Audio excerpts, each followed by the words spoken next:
वृंदावन की पवित्र धरती पर श्रद्धा का सैलाब उमड़ा था। हर तरफ भक्ति, हर तरफ विश्वास, लेकिन किसी ने यह नहीं सोचा था कि यही यात्रा कुछ परिवारों के लिए अंतिम यात्रा बन जाएगी।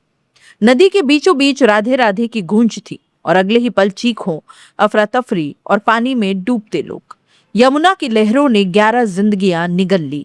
4 अब भी लापता हैं और सवाल वही कि क्या यह हादसा था या लापरवाही की साजिश।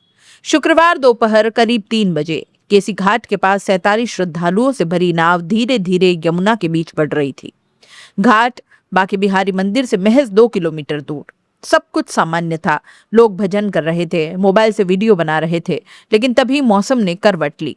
नदी के बीच असंतुलित होती नाव, 40 किलोमीटर प्रति घंटा की तेज हवा और नाविक का फिसलता नियंत्रण। नाव 1-2 बार पीपा पुल से बची, लेकिन तीसरी बार टक्कर और फिर पल भर में उलट गई। जिन लोगों ने उस मंजर को देखा वो आज भी कांप रहे हैं। नदी में गिरते ही लोग तैरने लगे। कुछ ने एक दूसरे को पकड़ लिया, लेकिन तेज बहाव, गहराई और डर ने सबको कमजोर कर दिया। 25 फीट गहरी यमुना की कीचड़ और गाद से भरी तलहटी, तेज बहाव में बहते शरीर। कुछ लोग तुरंत डूब गए, कुछ मदद के लिए चिल्लाते रहे, कुछ हमेशा के लिए खामोश हो गए। हादसे के बाद पूरा प्रशासन हरकत में आया। एनडीआरएफ की 8 टीमें, एसडीआरएफ की 5 टीमें, पीएसी में 3 टीमें, प्राइवेट गोताखोर और आर्मी के जवान। कुल मिलाकर 250 से ज्यादा लोग रेस्क्यू ऑपरेशन में जुटे हैं।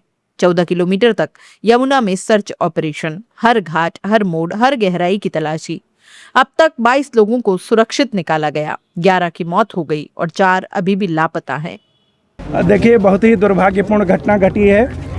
ये 2 नाव में लोग, एक ग्रुप के लोग आए हुए थे और वृंदावन के केसी घाट के आसपास नदी में वृंदावन का दर्शन कर रहे थे और दुर्घटना घटी है। एक नाव डूब गई है, जिसमें कई लोगों के डूबने की आशंका है। अभी तक 14 से अधिक लोग सकुशल बचा लिए गए हैं और 6 लोगों की असामयिक मृत्यु हुई है। पूरा राहत बचाव कार्य इस समय चल रहा है। हमने हमारे यहाँ मथुरा में आर्मी का स्टेशन है, उनकी ही भी हेल्प मांगी है, वो लोग भी आ रहे हैं। एनडीआरएफ की टीम आ रही है।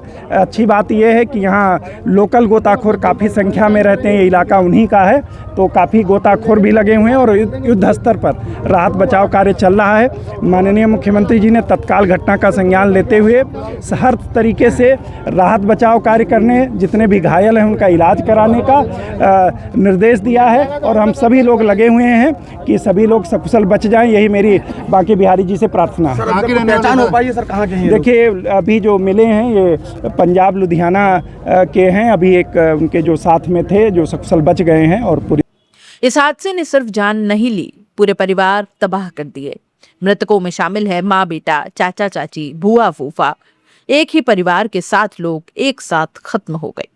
कल्पना कीजिए, घर से तीर्थ यात्रा के लिए निकले और वापस सिर्फ लाशें लौटी। यह सवाल हर किसी के दिल में है। रेस्क्यू टीम के अफसरों के मुताबिक तेज बहाव शवों को दूर बहा ले जाता है। नदी के अंदर गाद, कीचड़ और रेत में शव दब सकते हैं। कई बार 24 से 48 घंटे बाद शव ऊपर आते हैं। यानी जो लोग लापता हैं वो अभी भी यमुना की गहराइयों में कहीं फंसे हो सकते हैं। जांच में जो खुलासे हुए वो और भी चौंकाने वाले हैं। नाव में लाइफ जैकेट नहीं थी, क्षमता 40 की थी, लेकिन संतुलन की अनदेखी। मौसम खराब था, फिर भी नाव चलाई गई। यात्रियों की चेतावनी के बावजूद नाव नहीं रोकी गई। यानी ये हादसा नहीं, लापरवाही का जाल था। इस पूरे मामले में नाविक पप्पू निषाद को पुलिस ने रात 9 बजे हिरासत में ले लिया। हादसे के बाद फरार हो गया था। नाव उसी की थी, श्रद्धालुओं को जुगल घाट से बिठाया था। अब उससे पूछताछ हो रही है, क्या उसने जानबूझकर जोखिम लिया। इस हादसे के 2 वीडियो सामने आए हैं। हादसे से 15 मिनट पहले लोग राधे राधे जप रहे हैं, चेहरे पर खुशी, कोई डर नहीं। हादसे के वक्त लोग पानी में गिरते हुए, मदद के लिए चिल्लाते हुए और कुछ हमेशा के लिए गायब होते हुए। यह सिर्फ फुटेज नहीं, एक त्रासदी का जीवंत सच है। आज भी घाट पर कई परिवार बैठे हैं, आंखों में उम्मीद, दिल में डर है। एक महिला बार बार रो पड़ती है, कहती है बस एक बार मिल जाए, चाहे जिंदा या जैसे भी। लेकिन यमुना अब भी खामोश है। इस पूरे मामले में कई सवाल खड़े हो गए हैं। बिना लाइफ जैकेट नाव क्यों चलाई गई? खराब मौसम में अनुमति किसने दी?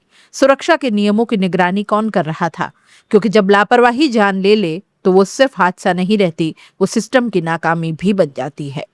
वृंदावन जहां लोग मोक्ष की तलाश में आते हैं, वहीं 11 लोगों की मौत हो गई। यह हादसा सिर्फ एक खबर नहीं, चेतावनी है। यह हादसा सिर्फ एक खबर नहीं, चेतावनी है। आस्था जरूरी है, लेकिन सुरक्षा उससे कहीं ज्यादा जरूरी है, क्योंकि एक छोटी सी लापरवाही पूरे परिवार को खत्म कर सकती है।